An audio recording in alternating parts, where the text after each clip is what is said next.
ఉద్ధవ్ అంటే మహారాష్ట్రలో మూడవ దశలో ఎన్నికలు ప్రధానంగా జరగనున్నాయి.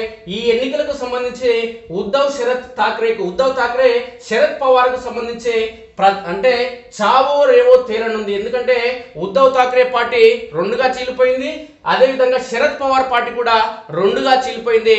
ఆ పార్టీలు మహారాష్ట్రలో కొన్ని దశాబ్దాలుగా ప్రభావం చూపుతున్నప్పటికీ ఇప్పుడు ఆ పార్టీలు రెండుగా చీలిపోయి అత్యంత బలహీనంగా మారి ఈ రెండు పార్టీలు కాంగ్రెస్ తో ఒక వర్గం, బీజేపీతో ఒక వర్గం కలిసి పోటీ చేయడం జరుగుతుంది. ఇక్కడ ప్రధానంగా మహారాష్ట్రలో బీజేపీ పై చేయి సాధించేందుకు అవకాశం ఉంది. ఉద్ధవ్ ఠాక్రే వర్గంలోని ఓ వర్గం, షిండే వర్గం చీలిపోయి బీజేపీతో పొత్తు పెట్టుకుని బీజేపీ తరపున ఇప్పుడు ఉద్ధవ్ ఠాక్రే నుంచి విడిపోయిన షిండే ప్రస్తుతం మహారాష్ట్ర ముఖ్యమంత్రిగా ఉన్నారు కాబట్టి ముఖ్యమంత్రి ప్రభుత్వం ఉంది, అదేవిధంగా మంత్రులు ఉన్నారు కాబట్టి వచ్చే ఎన్నికలు కూడా ప్రభావం ఉంటుంది. ఉద్ధవ్ ఠాక్రే పూర్తిగా విఫలం కావడం జరిగింది, బీజేపీతో విభేదించడం జరిగింది. ఎప్పుడైతే బీజేపీతో ఉద్ధవ్ ఠాక్రే విభేదించడం జరిగిందో హిందూ భావజాలంతో పురుడు పోసుకున్న ఆ పార్టీ హిందువులకు వ్యతిరేకంగా హిందువులకు అనుబంధంగా పుట్టినటువంటి బీజేపీని వ్యతిరేకించడం అనేది ఆ పార్టీకి చాలా మైనస్ గా మారడం జరిగింది. అయితే ఈ ఎన్నికల్లో ఎవరెవరికి ముఖ్యమైన నేతలు ఏ స్థానం నుంచి పోటీ చేస్తున్నారు, ఎవరెవరికి గెలుపు అవకాశాలు ఉన్న ఒకసారి మనం గమనిస్తే మూడవ దశలో మహా ఫైట్. ఉద్ధవ్ శరత్ ఇద్దరికి ప్రతిష్టాత్మకం, మహాయుతి కూటమికి గట్టి పోటీ. మహారాష్ట్రలో మూడవ దశ లోక్సభ ఎన్నికల సమరం మహా వికాస్ అఘాడి రెండు కూటముల మధ్య నువ్వా నేనా అన్నట్టుగా సాగుతుంది. పశ్చిమ మహారాష్ట్రలో 7 స్థానాలు, కొంకన్ మరాఠ్వాడా నుంచి 2 చొప్పున మొత్తం 11 స్థానాలకు ఈ నెల 7న పోలింగ్ జరగనుంది. బీజేపీ, ఎన్సీపీ, శివసేనతో కూడిన అధికార మహాయుతి కూటమి ఒకవైపు, కాంగ్రెస్, ఉద్ధవ్, శివసేన, శరద్ పవార్ ఎన్సీపీలతో కూడిన ఎంబీఏ మరోవైపు మోహరించాయి. పలు చోట్ల రెబల్ అభ్యర్థులుగా వాటికి సవాల్ విసురుతున్నాయి. రెబల్ అభ్యర్థులు కూడా సవాల్ విసురుతున్నారు. ఉద్ధవ్ శరత్ వర్గాలకు ఈ ఎన్నికలు జీవన్ మరణ సమస్యగా మారాయి. అజిత్ కు ప్రతిష్టాత్మకమే. ఎన్సీపీ చీఫ్ ఉప ముఖ్యమంత్రి అజిత్ పవార్ కూడా ఈ ఎన్నికలు ప్రతిష్టాత్మకంగా మారాయి. బాబాయి శరద్ పవార్ తో విభేదించి పార్టీని చీల్చి తన వర్గానికి అసలు ఎన్సీపీగా అధికారిక గుర్తింపు సాధించుకోవడం తెలిసిందే. రాయగఢ్, ఉస్మానాబాద్ తో పాటు బారామతిలో విజయం ఆయనకు సవాలుగా మారింది. బారామతిలో అజిత్ భార్య సునేత్ర బరిలో ఉన్నారు. తన మరదలు శరద్ పవార్ కూతురైన సిట్టింగ్ ఎంపీ సుప్రియా సూలేతో ఆమె తలపడుతుండడం మరో విశేషం. ఉస్మానాబాద్ నుంచి అర్బనా పాటిల్ పోటీ చేస్తుంది. మర్పాట ప్రాంతంలో ప్రముఖ పట్టణం. దీని పేరును సర్కార్ ఇటీవలే ధారాశివ్గా మార్చేసింది. సిట్టింగ్ ఎంపీ ఓంప్రకాష్ రాజే నింబాల్కర్ శివసేన, ఉద్ధవ్ పార్టీకి సంబంధించి తరపున పోటీలో ఉన్నారు. తుల్జాపూర్ బీజేపీ ఎమ్మెల్యే రాణా జగ్జీత్ సిన్హా భార్య అర్చన పాటిల్ను మహాయుతి కూటమి బరిలో దించింది. ఆమె ఇటీవలే ఎన్సీపీ అజిత్ పార్టీకి సంబంధించి పార్టీలో చేరి లోక్సభ టికెట్ సంపాదించారు. అర్చన మామ పదం సిన్హా పాటిల్ సీనియర్ మోస్ట్ రాజకీయ నాయకుడు. అజిత్ పవార్ భార్య సునేత్రకు సోదరుడు కూడా. నింబాల్కర్ కుటుంబంతోనూ వీరికి దగ్గరి బంధుత్వం ఉంది, కానీ వీరి కుటుంబాల మధ్య పచ్చిగడ్డి వేస్తే బగ్గుమంటుంది. నింబాల్కర్ తండ్రిని చంపినట్టు పదం సిన్హాపై ఆరోపణలు ఉన్నాయి. 2019 లోక్సభ ఎన్నికల్లో నింబాల్కర్ ఆ స్థానంలో రాణా జగ్జీత్ సిన్హాను ఓడించడం విశేషం. ఈసారి మహిళల ఓట్లు తనకు గెలుపునిస్తాయని అర్చన నమ్మకం పెట్టుకున్నారు. ఇక సాంఘీ అంశానికి చూస్తే ఇక్కడ సంజయ్ పాటిల్ పోటీ చేయడం జరుగుతుంది ప్రధాన అభ్యర్థిగా. బీజేపీ నుంచి సిట్టింగ్ ఎంపీ సంజయ్ కాకా పాటిల్ మళ్లీ బరిలో ఉన్నారు.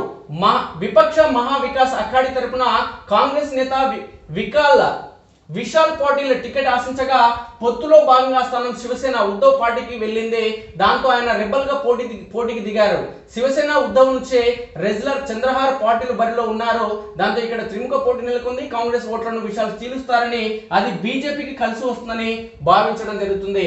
సోలాపూర్ నియోజకవర్గాన్ని చూస్తే ప్రణీతి షిండే ప్రధానంగా పోటీ చేస్తుంది. ఇక్కడ 2014, 2018లో ఇక్కడ వరుసగా బీజేపీ నెగ్గింది. ఈసారి మాత్రం కాంగ్రెస్ నుంచి గట్టి పోటీ ఎదుర్కొంటుంది. మాజీ సీఎం సుశీల్ కుమార్ షిండే కుమార్తె ప్రణీతి షిండే బరిలో ఉండడమే ఇందుకు కారణం. నిజానికి ఆమెను పార్టీలో చేర్చుకునేందుకు బీజేపీ చివరిదాకా ప్రయత్నించి విఫలమైంది. బీజేపీ తరపున సిట్టింగ్ ఎమ్మెల్యే రామ్ సత్పుతే రంగంలోకి దిగారు. ప్రణతి కూడా సోలాపూర్ సెంట్రల్ సిట్టింగ్ ఎమ్మెల్యేని కావడం విశేషం. ఆమె తొలిసారి లోక్సభకు పోటీ చేస్తున్నారు. ఇక్కడ అభ్యర్థిని మార్చే ఆనవాయితీని ఈసారి కూడా బీజేపీ కొనసాగించింది. 2014లో శరత్ బాన్సోడ్, 2019లో సైద్ది జై సిద్ధేశ్వర్ స్వామి బీజేపీ తరఫున గెలిచారు. ఈ 2 సార్లు ఓటమి చవి చూసింది సుశీల్ కుమార్ షిండేనే. ఈసారి మజ్లిస్ ఇక్కడ అభ్యర్థిని ఉపసంహరించుకోవడం కాంగ్రెస్ కు కలిసి వచ్చే అంశం.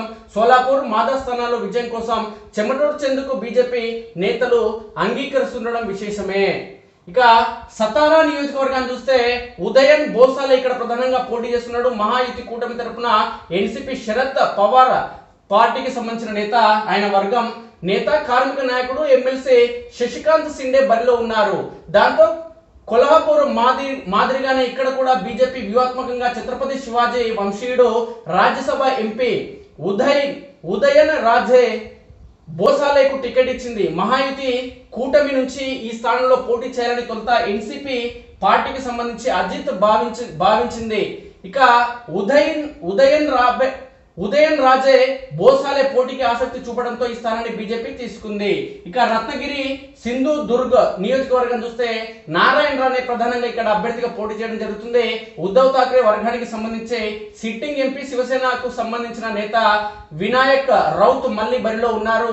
ఆయనపై కేంద్ర మంత్రి నారాయణ రాణేను బీజేపీ పోటీకి దించింది. శివసేన 2గా చీలిన తర్వాత జరుగుతున్న ఎన్నిక కావడంతో 2 సార్లు గెలుస్తూ వస్తున్న రౌత్ కి ఈసారి విజయం తేలిక కాదంటున్నారు. ఈ నేపథ్యంలో ఉద్ధవ్ వర్గానికి చెందిన స్థానిక నేతలు శ్రేణుల ఐక్యతకి ఎన్నిక పరీక్షగా మారింది. రాయగఢ్ నియోజకవర్గాన్ని చూస్తే ఇక్కడ పోటీ ప్రధానంగా సిట్టింగ్ ఎంపీ ఎన్సీపీ రాష్ట్ర అధ్యక్షుడు సునీల్ తత్కారే శివసేన ఉద్ధవ్ వర్గానికి సంబంధించి అభ్యర్థి అనంత్ గీతే మధ్య ఉంది. 2019 ఎన్నికల్లో అనంత్ గీతే పైనే తత్కారే 30,000కు పైగా ఓట్ల మెజార్టీతో గెలిచారు. అంతకు ముందు 2 పర్యాయాలు వరుసగా అనంత్ గీతేనే ఇక్కడ గెలిచారు. ఇక మాధా నియోజకవర్గాన్ని చూస్తే బీజేపీ నుంచి సిట్టింగ్ ఎంపీ రంజిత్ సిన్హా, నాయక్ నింబాల్కర్ మళ్ళీ బరిలో ఉన్నారు. గత ఎన్నికల్లో ఎన్సీపీ అభ్యర్థి సంజయ్ మామా విఠలరావు షిండేపై 86,000 ఓట్ల తేడాతో విజయం సాధించారు.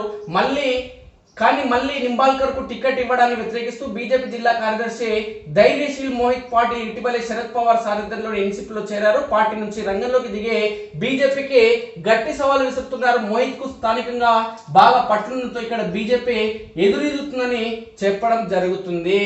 అంటే 3వ విడత అనేది ఈ విధంగా కొనసాగుతుంది.